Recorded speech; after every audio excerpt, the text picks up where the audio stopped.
Welcome back to the Tank Me Later podcast. I'm your host, Noah Rubin, and this is episode 66. And today we're going to be going through the rookie draft from the 30-team TML Dynasty League that I host. And we're just going to be talking about some of those picks. So let's go ahead and get into it.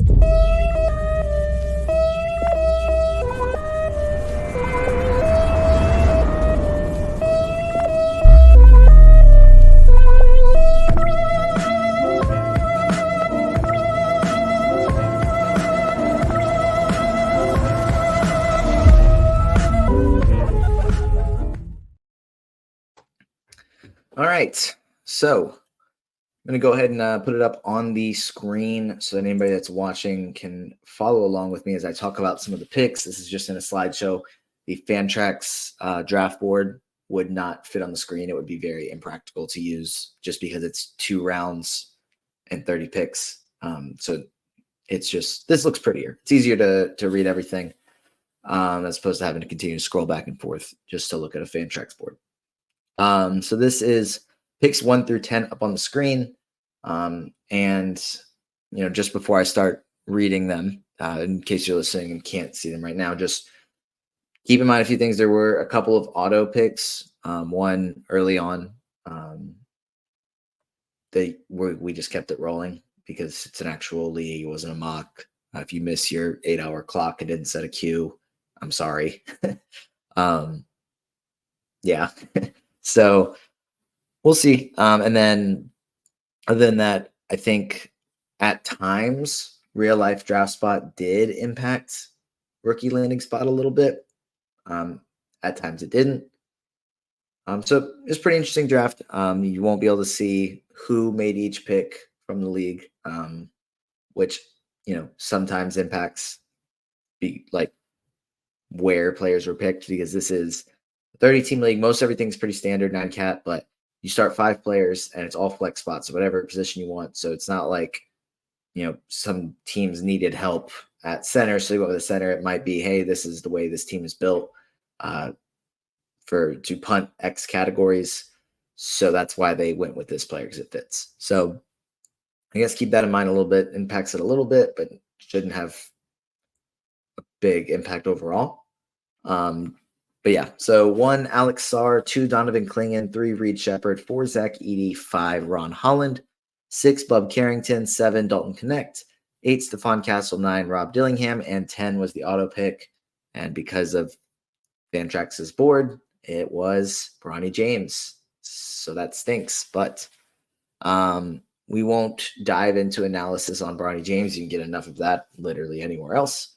But we will talk about probably a little bit more in depth some of these early picks as opposed to some of the end of the second round picks. Alex Sarr was first. I think a lot of different rookie boards had him 1 or 2. I had him 1. The top 3 is actually how I had my top 3 pre-draft or pre this draft, post NBA draft. But I think I wouldn't be mad if anybody went ahead and put Reed Shepard at 1. I think that's probably what should be the case based on what we've seen very early in Summer League. Now, granted, Summer League isn't going to define a career. Like, a lot of players play really bad in Summer League and end up being good. A lot of players play good in Summer League and end up being bad. However, Reed Shepard has looked phenomenal. Alex Sarr just shot over 15 last night. Does that mean that I'm out on Alex Sarr? Everyone should be out on Alex Sarr? No. Do you have the right to be concerned about a 7-footer shooting over 15? Yeah, it wasn't pretty. I'm not going to totally write him off. I'm going, like with anybody, I'd give them a few years before that happens, but I can't say I'm not a little bit concerned, especially with how hard I've been hyping him up for the past few months. So if it ends up not working out, then I guess my analysis was I think he's going to be really good defensively. How he develops offensively will change whether or not he's a rotation piece or a star. And I think right now the offense is obviously a concern based on what we've kind of seen so far. So hopefully he'll be able to work through it. I'd love to say that, hey, he's going to go into Washington and be on a super talented roster that'll make things easier for him. But, mean, that's not really the case. Maybe a little bit easier than a summer league team, but we'll see. Don't be out on Alex Starr yet. If somebody drafted him in your rookie draft or he just slips in your rookie draft, then I would be still happy to take him top 2. Like I think the only rookie I'd definitely take over him right now is Reed Shepherd. So yeah, but if somebody drafted him and it's already like, I can't believe I made the worst pick ever. Like, somebody come get him off my team for cheap. Like whatever. Like I would go do that. I'm not saying that's going to happen, but if it happens, like yeah, I'd go for it. Donovan Clingan went 2. Still like the shot blocking and rebounding have been there this summer. Not everything else as much, but I mean, for him, it's going to be how does the offense develop, and I'm going to pull up box scores so that I can read them a little bit while I'm talking about it. But it's going to be about how much he can develop offensively. But I think playing with Portland's summer league team is a little bit different from playing with their regular season team.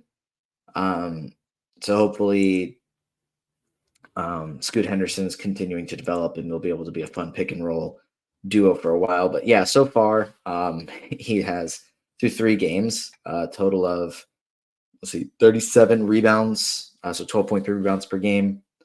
He has a total of 13 blocks, so that's 4.3 blocks per game. Both were kind of what we were expecting, but the offense has been pretty bad. Like the scoring, I guess, 8 points, and 4 points. Shooting, let's see, that's 3 of 10, 4 of 11, and 1 of 8. So another center that is not shooting the ball very good so far as a rookie in summer league. So it's not just Alex Sarr, but it is, I guess, Alex Sarr is shooting a little bit more from the perimeter than Donovan Clingan is. So maybe it's a little bit more justified. But both players, I think, will be getting easier looks with the point guards that they have during the regular season than the point guards they have now. That's not a disrespectful thing to Bub Carrington. But he's a rookie. It's different getting passes from Malcolm Brogdon than from a rookie or another rookie. So not too concerned yet for either of those guys, even though it hasn't been super pretty offensively for either of them. Reed Shepherd, yeah, he looks phenomenal. Goodness gracious, what a pick for Houston. Let's see, averaging through 3 games, 20 points, 4.7 rebounds, 4.7 assists, 3 steals, 1.3 blocks, 1.7 threes. Like, yeah, that's freaking good. And I think a lot of the concern was how it would translate. But he was very good in college, playing in a difficult conference, and he had unreal advanced stats, regular stats, the defensive numbers, the 3-point shooting, and immediately comes into summer league and does the same thing. So what do you know? Yeah, great pick by Houston. Getting him at 3 in this league is also great value. I think right now it's just about opportunity. So we'll be keeping an eye on their rotation, seeing how Jalen Green plays, because if he doesn't play like he did during that late stretch last season when they almost made the playoffs, it wouldn't be shocking if people were calling for Reed Shepherd to get more minutes. But yeah, we'll keep an eye on it. Here we go. Now I have my screen over here so I can see. For Zach Edey, this is a win now pick. He's played 1 summer league game so far, 14 points, 15 rebounds, and 4 blocks. Kind of what you'd expect in summer league for a 7'4" guy. I think that there's a chance that he starts. So you can't really say the same about many of these rookies.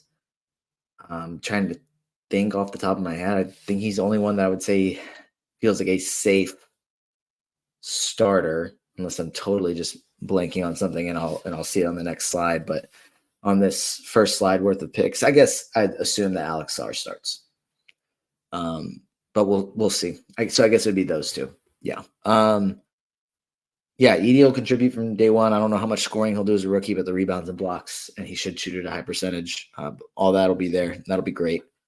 Yeah, pretty safe pick there. Ron Holland went 5.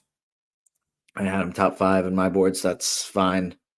um, averaging 16 points, 8 rebounds, 2.5 assists, 1 steal, 1 block. Not shooting the ball great, which was obviously the concern, but still rebounding well, getting a couple defensive stats, scoring. So yeah, we'll see what his spot in the rotation looks like for JD Bickerstaff in year one. But fun upside, just got to develop the shot. So we'll be keeping an eye on it. Bub Carrington went 6, and this draft started before he started doing really good in summer league. So he's averaging 19 points, 5.7 rebounds, 6 assists, 3.7 threes. He had almost a triple double in their first game, 19, 9, 8. Shooting numbers have been subpar the last 2 games, but yeah, I remember this when he was picked. I was like, ooh, like that's a little early, I think, for Bub Carrington, but no, it's not. I think this looks like a good pick right now. I think he'll get an opportunity in Washington in year one.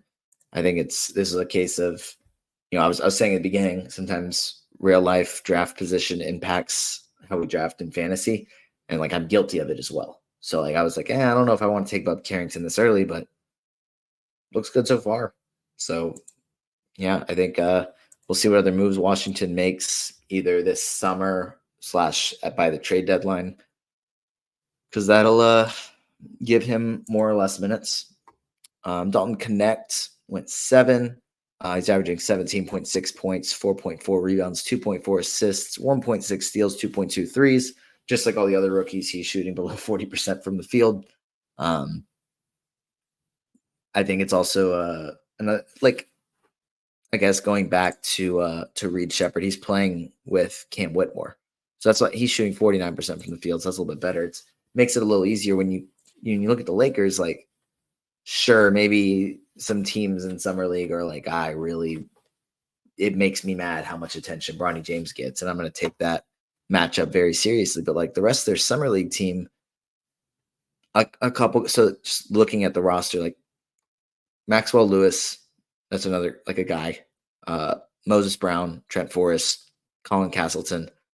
But it's not like a ton of other guys that have a spotlight on them. Like when you go to Washington, they have 3 guys that were drafted in the first round. When you go to Houston, you have Cam Whitmore, you have Reed Shepherd, and you have AJ Griffin on there now. It's like Dalton Connect's the guy on the Lakers this summer. So a little bit more attention on him defensively. I think that shots will be easier for him during his rookie season than they have been this summer, because he's going to be playing with LeBron James and Anthony Davis, and they'll, draw a little bit of attention from the defense. So he may not, he's averaging 1.6 steals. I don't think he'll do that much defensively, but I think he should be a good scorer as a rookie. So how that plays into fantasy, I'm not as high on it. I'm not as optimistic about it, but so I personally think this pick was a little bit early, but I think hey, if you got your guy, go get your guy. That's my mentality with anything. If I'm too high on it, but you believe, go for it. Have fun. It's fantasy. Let's have fun. Stephon Castle's done for the summer now after an injury, but he averaged through 3 games 17.3 points, 5.7 rebounds, 4 assists, 1.3 threes, and 1.3 steals. The shooting percentage is a little bit low, but the big question mark for him has been the 3-point shooting. Shot 2 of 4 his first game, 0 of 6 the second game, and then 2 of 6 the third game. So not afraid to shoot him. Obviously working on him. Seeing him made 4 threes in 3 games. Like, nobody's asking him to be an elite shooter, but a competent shooter is kind of necessary to have success in the NBA as a starter, for the most part. So we'll be keeping an eye on his shots, but it's encouraging to see him shoot them, because that's the thing. It's like Ben Simmons can't shoot. Everybody knows it, including him. And so he's not shooting the balls. Like, that's what makes him a liability at times, and teams can play into that. But if I'm looking ahead. If Stephon Castle can at least make the defense respect this shot a little bit, it'll work wonders. Moving on to Rob Dillingham. He also hasn't shot the ball well this summer, low percentage, but he had 4, 5, and 5 in his first game. And then he had 14, 2, 8 with 2 steals, 2 threes. And then he had 10, 6, 7 in his last game. obviously a fun player to watch. Explosive, good playmaker, can score, create his own shot, fun stuff. Um, I think his role as a rookie is as kind of a electric sixth man, which is something that I've said in the past. And how much he develops will determine whether or not he can be the long-term starting point guard next to Ant, or if he's just destined to be a sixth man off the bench that's a really good scorer. Obviously, Minnesota, I would assume, believe that there's at least the upside that he can be the starting point guard of the future. And not and this isn't meant to be like a disrespectful thing, but I think this is also like a pretty good scenario for his career. But like a Jordan Clarkson, you got just an electric sixth man that you can just kind of give the ball and let him do his thing. Like, is that where it's headed for Rob Dillingham? Like, maybe. I'm thinking that they're hoping that he can be the starting point guard of the future, but I guess we need to also just understand that like that's a possibility as well. But it's not a bad thing. May not be as ideal for fantasy. But yeah, we'll be keeping an eye to see if that field goal percentage can improve at all. And I'm going to move us on to the second group of guys. As I pull my stats back up. All right. So we got Khalil Ware at 11, Zachary Ricochet at 12, Nikola Topic at 13, Modest Buzelis 14, 15 Jared McCain, 16 Cody Williams, 17 Deron Holmes, 18 Tijan Salon, 19 Isaiah Collier, and 20 Devin Carter. So first things first, the Topic pick I think was excellent value, and based on what it'll take a while, but I think it's going to end up being really good value. And then Modest Buzelis so far this summer is looking like this is going to be a really good value pick. He's been very solid. Let's see, 20.3 points, 5 rebounds, 1.3 steals, 2 blocks, 1.7 threes. Shooting the ball better than he did in the G League, so that's fun. So yeah, I mean, I think Topic and Buzelis are looking like excellent value picks right now. I thought Khalil Ware was a little bit high when he was taken here, but I think he's looked really good so far this summer. What's his role as a rookie? Probably more of a backup, but potentially they could play him and Bam at the same time at the 4 and 5, and some fun lineups that maybe allow Bam to have a little bit more freedom defensively with Khalil Ware backing up as a shot blocker. So that'll be a fun experiment for Eric Spoelstra. Ricochet went 12th. That's a pretty big slide for a guy that was just selected number 1 overall. I think he's looked pretty decent this summer. Nothing special. Not like he hasn't looked like a number 1 pick to me, but I think he's looked good. So, but I think that was kind of the whole thing with this class, was that there wasn't going to be there wasn't a guaranteed star at the top. I think a lot of guys have looked good. So, not super concerned about this whole class being just really bad. I don't think that was the case. But the number 1 overall pick has looked pretty average. So hopefully he'll the experience with Summer League will have him be more ready for the regular season, and he can look more like a number 1 pick. But we'll see.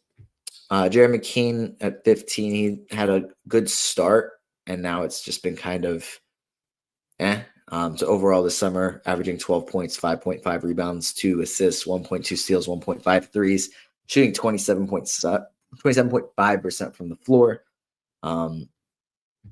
Yeah, I mean, it's not super pretty. I think, the experience will be good. He'll have a different role in the regular season than he does this summer. So hopefully he'll be a little bit better. Cody Williams, I think this was a pretty good value pick here. And then he played a few summer league games, and I was like, oh, crap. Why was I high on this guy? And then they went to Vegas, and he reminded me, oh, yeah, it's like he's good. That's why. The first 3 games, he had a total of 15 points. He shot 0 of 8 in their third game. I believe that was the Salt Lake City Summer League. Then they went to Vegas. Keontae George stopped playing. More shot opportunities for Cody Williams, and he automatically scored 21. And then he scored 14 in their second one. Had also a steal and 2 blocks in that last game. Just looks better, playing better. So if there was anybody a little bit nervous after Salt Lake City, I was also nervous, and I think it's okay. Like, players play bad in summer league, especially as rookies, and they figure it out because it's their first exposure to the NBA. So it's okay. We're good here with Cody Williams. Deron Holmes obviously had the Achilles injury, which really stinks. So not, I mean, this pick was before that, before the injury. So he's not going to obviously contribute this season. Hopefully he can figure it out after that, come back healthy. We'll be hoping for that and rooting for that. Tijan Salon didn't really do much in his first summer league game. And then, or I guess he had 8 and 7 in 14 minutes. And then he came and had a double-double, 10 and 10 in 19 minutes. He had an injury a few weeks ago, but he's back. And already, I think the big thing for him was he brought a lot of energy, and that's why they liked him. And automatically comes in, gets a double-double in less than 20 minutes. So I think he'll be a fun rotation piece for Charlotte this season. I don't think he'll start because Miles Bridges is back, but I think he's a guy that'll contribute to winning through energy. I don't know. I mean, like, it'll just how he develops as a player, because he's still very young, will determine how good he can be for fantasy. But I think he's a guy that will just contribute from day one in some form or fashion. Whether that's in box score or not, I don't know yet. Which is makes him an interesting guy to look at for fantasy. We'll move on to Isaiah Collier, talk about him a little bit. Let's see, he's averaging 11 points, 3.6 rebounds, 4 assists, 2 steals so far this summer. The steal numbers have been good. The assists have been good at times, okay at other times. Pretty mixed bag for him so far, whether it was in Salt Lake City or in Vegas.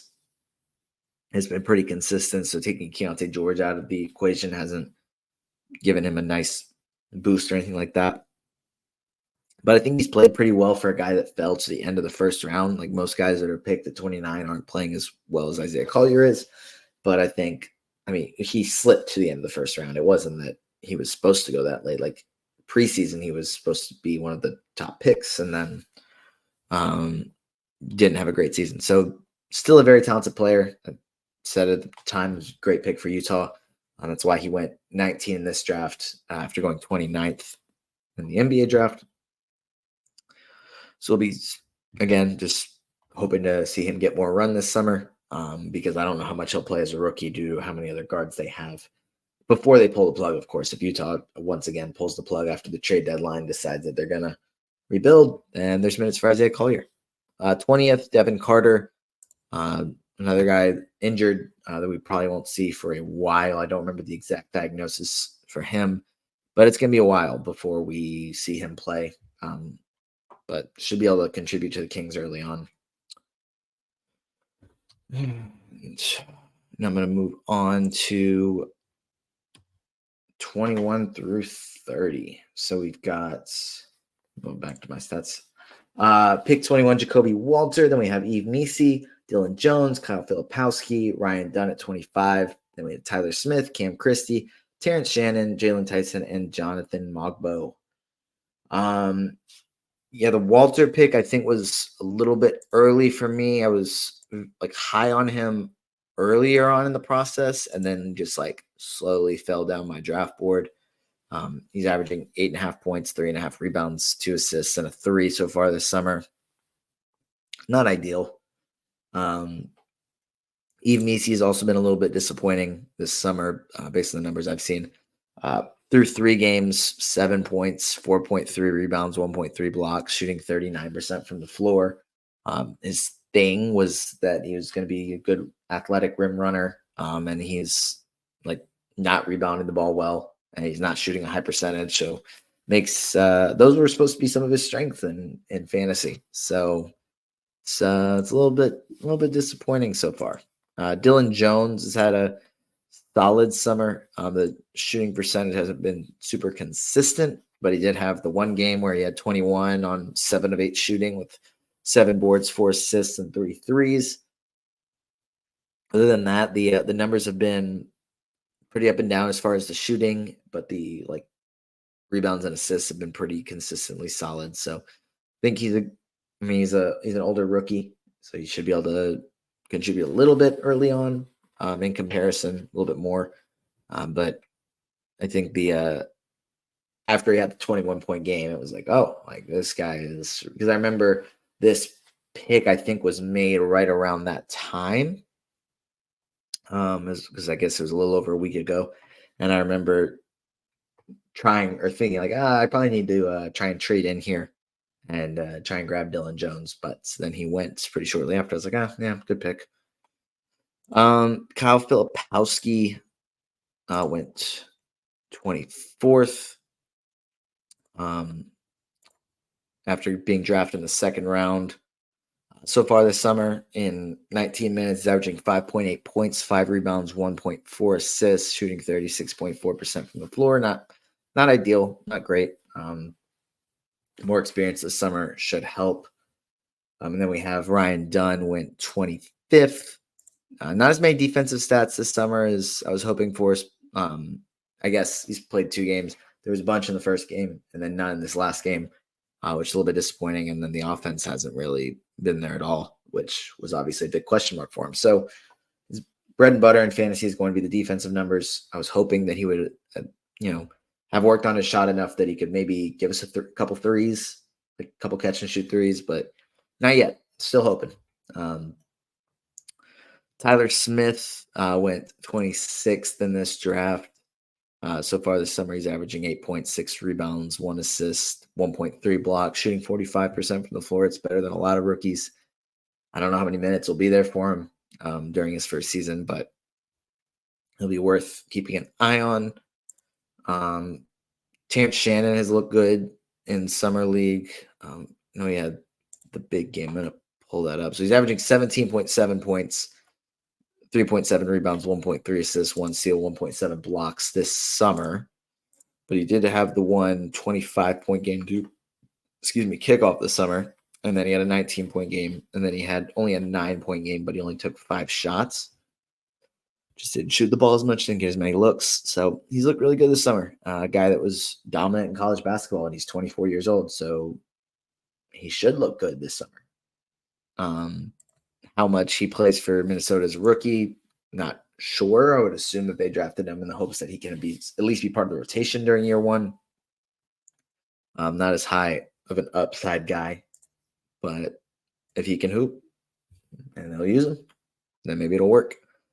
So 29th, Jalen Tyson's had a good summer, 14.5 points, 7.5 rebounds, 3 assists, 1 steal, 1.5 threes, shooting 50% from the floor. And this is only through 2 games, so small sample size.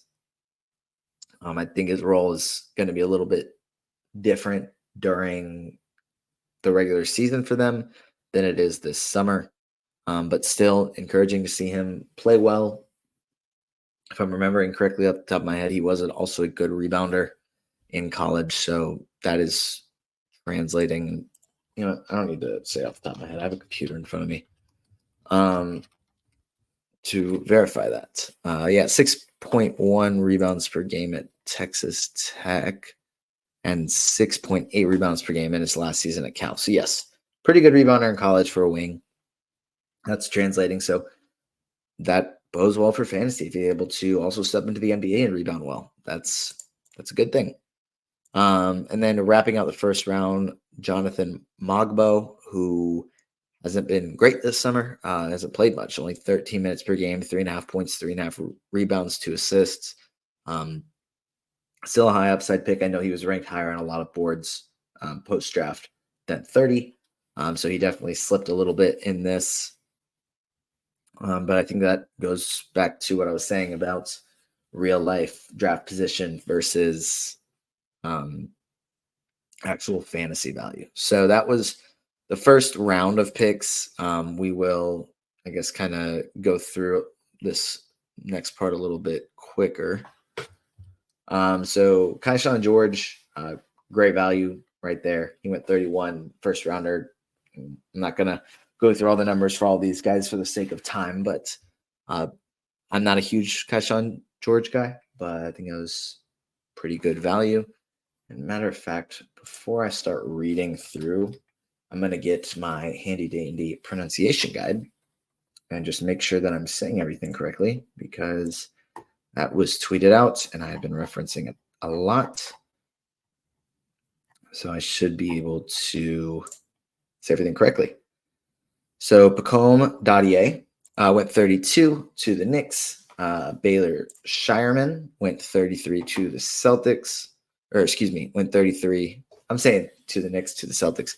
On the Knicks, on the Celtics, went 32 and 33 in this draft. 34, AJ Johnson. 35, Tristan Da Silva. 36, Jamal Sheed. 37, Johnny Furphy. 38, Nikola Juricic. Wow, okay, I was saying that. I've been saying that wrong. Nikola Juricic. 39, Harrison Ingram. And then 40, we have Tyler Kolek. So I guess I haven't really been referencing this at all. I didn't have any first-round picks in this draft due to trades I made like around the weeks prior to this draft. But I did have a couple of second-rounders. I was one pick away from Juricic and ended up with Harrison Ingram and Tyler Kolek back-to-back. I was hoping to get my Hawk. Johnny Furphy has also had a really good summer, so that's going to end up being good value, I think. Baylor Shireman has looked really good as well. Next, we'll move on to picks 41 and through 50. We have Antonio Reeves with Cam at 41, 42, Cam Spencer, 43, Enrique Freeman, 44, Adembona. And then at 45, we have Ulrich Shamshe. 46, Jalen Wells. 47, we have Osa Ighodaro. 48, Trey Alexander. 49, Juan Nunez. And 50, Pella Larson. Apologies for the way I'm saying these. I'm still learning them. But yeah, I think Trey Alexander is a guy that can see a good bit of minutes for Denver in year one. Cam Spencer's had a pretty solid summer. It's about, I think, if I'm not mistaken, Jalen Wells has also had a couple of big games this summer. I'm trying to remember what I blurbed versus what I read. And then we'll move on to the final 10 picks. So we have Melvin Ajinça at 51, Brandon Carlson at 52, AJ Mitchell at 53, Reese Beekman at 54, Kiwi Aluma. I don't have a pronunciation guide for that one, so I apologize if that's incorrect. At 55, Tristan Newton 56, Justin Edwards 57, Bobby Klintman at 58. This is KJ Simpson. That's Fantrax writing out his name at 59. Kevin McCullough at 60. I got KJ Simpson at 59. I really liked him pre-draft. Didn't love the landing spot. Don't love that he's already injured, but I still like his talent, so that's why I went with him. AJ Mitchell has been a stud this summer. Shout out to Angle Fantasy Basketball for talking about him before the draft, being very high on him, and now he's done really well this summer. So make sure to check them out on Twitter. Shout out to them. But yeah, that's how this draft played out. I have for Aluma summer league. He's on their summer league team. He doesn't actually have a contract, to my understanding. Then because it had NA next to his name on Fantrax, so I'm just going under the assumption that he doesn't have a full contract with them. He's just playing with them this summer. But that's going to do it. Those are the 60 picks that were made in our rookie draft. I'm not saying they were all the best picks or all the worst picks, but those were the picks. So I just wanted to go through them quickly so that everybody could see and maybe put it in reference to their draft, see who went too high, too low, and whether they still feel good about their picks in their league after seeing how another league went. So that's going to do it for this one. I'm hoping to have a couple, I guess, episodes in the coming weeks of talking about Summer League, talking with some different analysts just about how different players are playing and their thoughts on them before we get into draft season.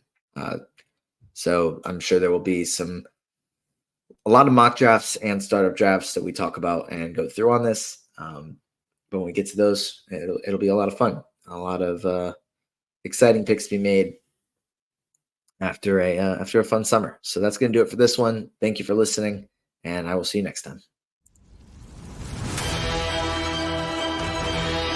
You just listened to another episode from the Fantasy Basketball International Podcast Network. Thanks for joining us. And for more information about joining our community, please check out our website at fbibasketball.com.